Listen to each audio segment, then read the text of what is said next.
তো বন্ধুরা, এটা ক্লিয়ার আসে না। আমরা একটা সাইডে কাজে আসছি। তো এখানে এসে আমরা সিলিংটা দেখতেছি। তো এই সিলিংটা কতটা ঠিক হয়েছে বা ঠিক হয়নি আপনারা সবাই অবশ্যই কমেন্টে জানায় যাবেন।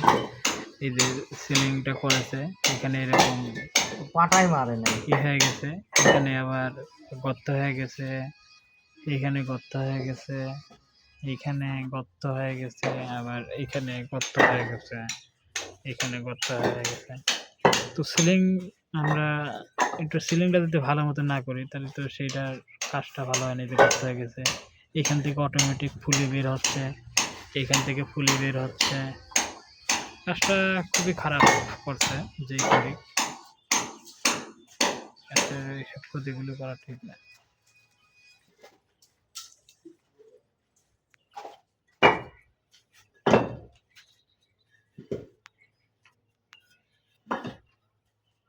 দুই জ্ঞানী লোক আজ একসাথে হয়েছে।